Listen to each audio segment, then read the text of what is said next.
जय गुरु जी के चरण कमलों में सादर वंदन। ओम नमः शिवाय, शिव जी सदा सहाय। ओम नमः शिवाय, गुरु जी सदा सहाय। स्वागत है प्यारी साध संगत जी का दिव्य आभा के इस सेशन में। गुरु जी के निर्देशों पर आधारित ग्रंथ है द लाइट ऑफ डिविनिटी। उसी का हिंदी अनुवाद दिव्य आभा नाम से प्रसिद्ध यह पुस्तक है, जिसमें से आज का प्रसंग लिया गया है। आज का शीर्षक है तथास्तु। मैं सर्वविद्यमान और निराकार सृष्टिकर्ता में विश्वास करती थी। मुझे लगता था कि वे मुझे सदा देख और सुन रहे हैं। एक दिन मैंने उनको मनुष्य रूप में देखने की कामना की और वे मेरे सामने उपस्थित हो गए।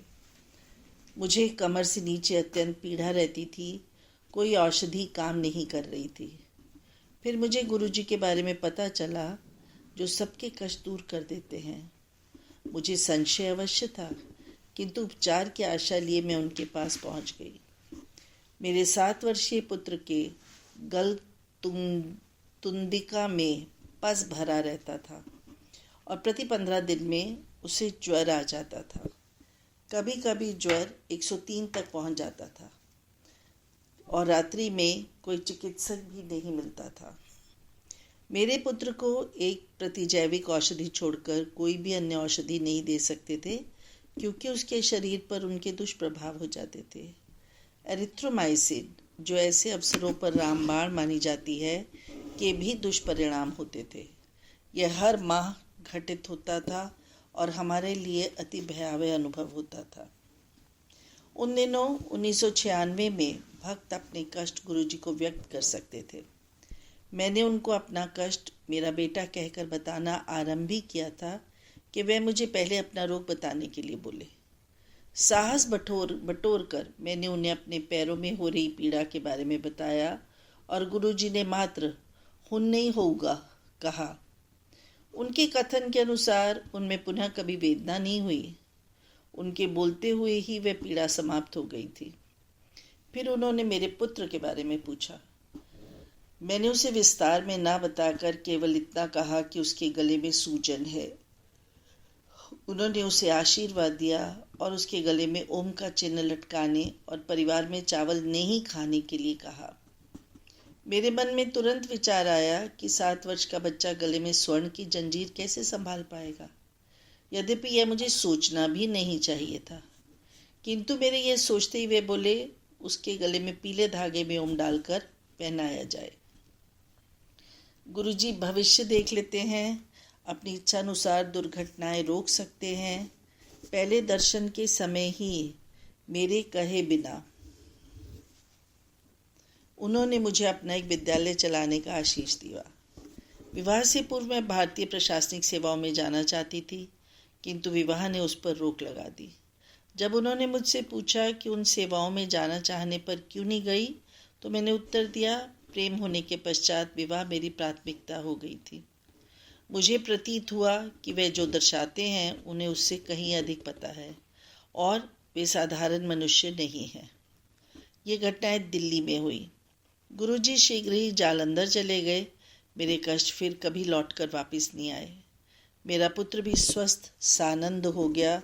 फिर मुझे आभास हुआ कि रचयिता के मानव अवतार हैं, जिनको मैं ढूंढ रही थी।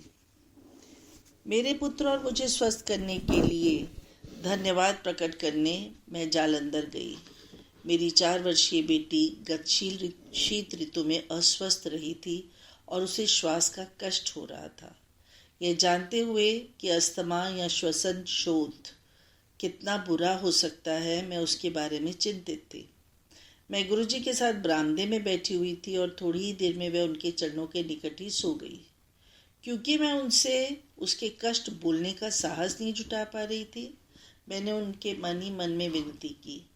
मेरे मन में यह विचार आते ही उन्होंने अपना एक पैर उसकी नन्ही पीठ पर रख दिया। उनका उत्तर समझते हुए मेरे मन में आया, अब कभी भी उसे तीव्र औषधियों की आवश्यकता न पड़ेगी। उस दिन से मेरी बेटी को कोई श्वास संबंधी रोग नहीं हुआ है। प्रसाद की उत्पत्ति। पुराने अनुयायियों ने मुझे बताया था कि गुरुजी अपने हाथ में सचखंड दिव्य प्रसाद प्रकट करते हैं। मुझे क्या पता था एक दिन वे मुझे भी प्रसाद देंगे। उन्होंने मुझे अपने पास बुलाया और अपना हाथ बढ़ाकर बोले, ले। उनके हाथ में कप के आकार का एक अति सुंदर मिश्री से भरा हुआ प्रसाद था, जिसके मध्य में एक और प्रसाद था। मेरे पिता हृदय रोगी थे, जिन्हें गुरुजी से मिलने से पूर्व 2 दिल के दौरे पड़ चुके थे। जब मैंने गुरुजी को उनके रोग से अवगत कराया तो वे बोले, चिंता ना करूं। मेरा आश्चर्य बना रहा। मुझे यह नहीं पता था कि उन्हें एक और दौरा पड़ेगा। हम उन्हें निकटतम चिकित्सालय में ले गए, जहाँ चिकित्सकों ने उनके बचने की आशा कम बतलाई। मैंने अपने पति को घर से गुरुजी का सचखंड प्रसाद लाने के लिए कहा। गहन चिकित्सा केंद्र में जाकर मैंने अपने पिता, जो जीवन रक्षा उपकरणों पर थे, की जिह्वा के नीचे थोड़ा सा प्रसाद घुलने की आशा के साथ रख दिया। उसके आधे घंटे के पश्चात लिए गए ईसीजी के अनुसार उन्हें केवल अपच की समस्या थी। वह उनके वहां प्रविष्ट होने पर लिए गए परीक्षण जैसा गंभीर नहीं था। मेरे पिता के चिकित्सालय से निकलते ही हम जालंधर गए। मेरे प्रवेश करते ही गुरुजी ने मुझे अपने पास बुलाया और अपने अनुभव सुनाने के लिए कहा। यह पिता वाली घटना भी। मेरा विश्वास है कि जब गुरुजी सत्संग सुनाने को कहते हैं तो सुनाने वाले, सुनने वाले और अब पढ़ने वाले सबको उनका आशीर्वाद मिलता है। मेरे पिता को लिम्फोमा, लसिका ग्रंथियों, गांठों का कैंसर हो रहा था। मैं गुरुजी को बताने गई, परंतु कह नहीं पाई। मैंने सुना कि भक्तों के कष्टों को दूर करने के लिए वे कष्ट अपने ऊपर अंतरित कर लेते हैं। उस दिन वे कष्ट में लग रहे थे। मैं कुछ कहे बिना ही लौट आई। 1 सप्ताह के पश्चात गुरुजी ने कहा, उन्होंने मेरे पिता को कैंसर से मुक्त कर दिया था। यद्यपि मुझे पता था कि वे मन के विचारों को जान जाते हैं, मैं स्तब्ध थी। पुनः किए गए परीक्षण इसका प्रमाण थे और उन्होंने चिकित्सकों को उलझा दिया था। माँ उनकी अनुयायी बनी। मेरी माँ मधुमेह से पीड़ित थी। उनकी काया स्थूल थी और ना वे अपने भोजन का, ना ही अपनी औषधियों का ध्यान रखती थी। एक दिन उनका रक्तचाप 200 तक पहुंच गया और उन्हें शैया पर पूर्ण विश्राम करने के लिए कहा गया। जब मैंने इसका उल्लेख गुरुजी से किया तो वे बोले, मैं चिंता ना करूं, एक दिन वे दिखा देंगे कि वे कौन है। वर्ष बीत गए, वे स्वस्थ सानंद रहीं, अपने नित्य के इंसुलिन लिए बिना ही। एक दिन गुरुजी ने कहा, उन्होंने मेरी माँ की रक्षा की है। उनके कहने के कुछ समय उपरांत ही मेरी माँ अपने हाथ में एक परीक्षण का परिणाम लेकर खड़ी थी, जिसमें लिखा था उन्हें छोटी आंतों का क्षय रोग और मलाशय के कैंसर का संशय था। उनके पांव तले जमीन खिसक गई। वे भागी हुई गुरुजी के आशीर्वाद के लिए गई। उस समय गुरुजी को अपनी व्यथा बताना निषेध था, अतः वे लंगर और प्रसाद लेकर वापस चली आईं। अगले दिन सब परीक्षण 1 सप्ताह पहले किए गए परीक्षणों के बिल्कुल विपरीत आए। चिकित्सक विस्मित होने के साथ साथ प्रसन्न भी थे कि रोग के तो कोई लक्षण ही नहीं है। उन्होंने उनकी अवस्था को मधुमेह अतिसार का नाम दिया। अगले दर्शन के समय गुरुजी ने उनको अपना मधु परीक्षण करवाने को कहा। फिर उन्होंने मेरी ओर देखकर पूछा, यह कैसे हुआ? मैं उनके इस कथन का गूढ़ अर्थ समझ नहीं पाई। कुछ दिनों पश्चात मेरी माँ ने मुझे फ़ोन पर बताया कि उनके मधु का परिणाम 160-130 आया था, जबकि वह कई वर्षों से 280-260 रहा करता था। फिर उन्होंने मुझसे पूछा, यह कैसे हुआ? तब मुझे समझ आया गुरुजी मुझे माँ की प्रतिक्रिया कैसी होगी इस बारे में बता रहे थे। अपने परीक्षण से मेरी माँ का संतोष नहीं हुआ। उनके विचार में अवश्य कोई गलती हुई थी। जब उन्होंने पुनः अपने मधु का परीक्षण करवाया तो परिणाम 113-99 आया। गुरुजी ने मेरी माँ को एक दिन सिद्ध कर दिया कि वे कौन है। 5 वर्ष की अनुपस्थिति। वर्षों पूर्व मेरा हीमोग्लोबिन का स्तर निरंतर गिर रहा था। एक दिन गुरुजी ने कहा, यदि मुझे उस रोग का ज्ञान हो गया जो मुझे है, तो मैं अपने स्थान पर खड़ी नहीं रह पाऊंगी। मुझ में उनसे पूछने का साहस ना था, क्योंकि मुझे ज्ञात था कि वे हर रोग का हरण कर सकते हैं। मैंने उनसे मुझे रोग मुक्त करने की विनती की। मेरे पति और मुझे 5 वर्ष के लिए उनसे मिलने या उनका चित्र देखने को भी मना कर दिया।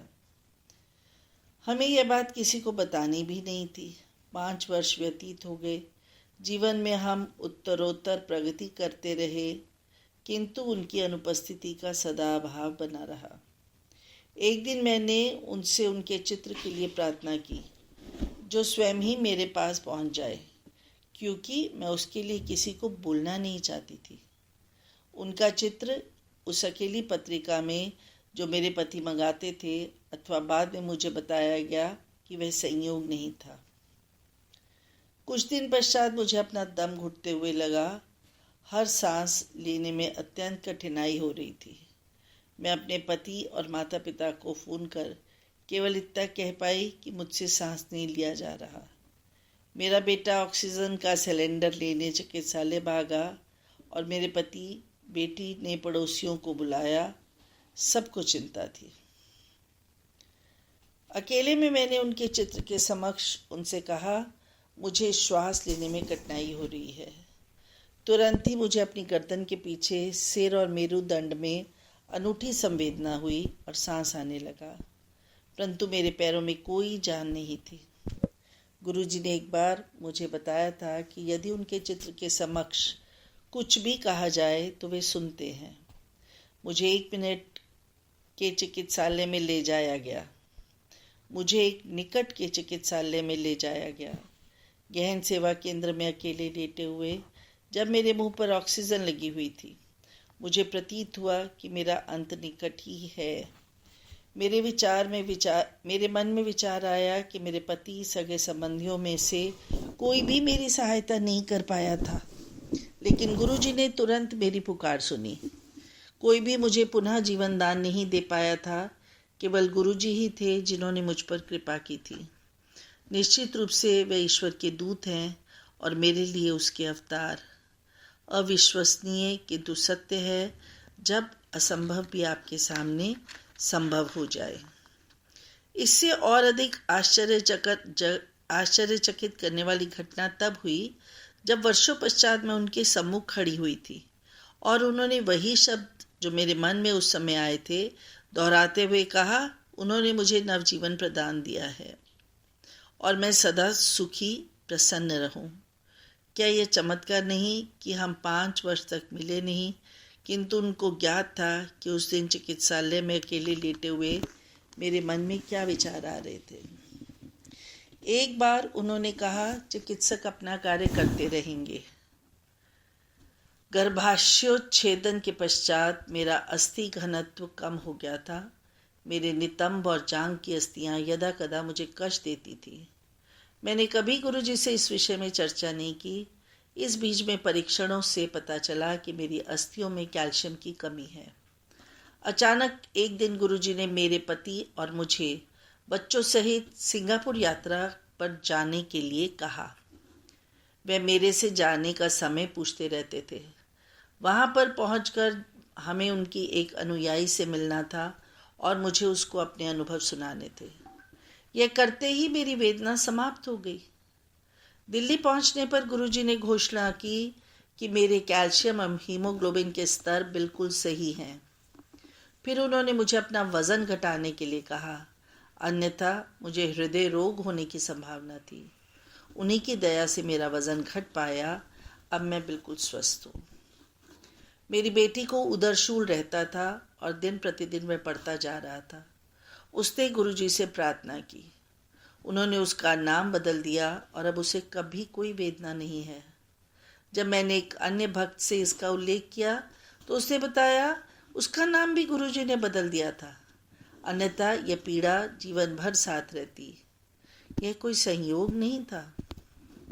हमें कभी ऐसे गुरु नहीं देखे जो मानवता के लिए इतना करें और कभी उपदेश नहीं। श्रीमती सबीना कोचर, दिल्ली।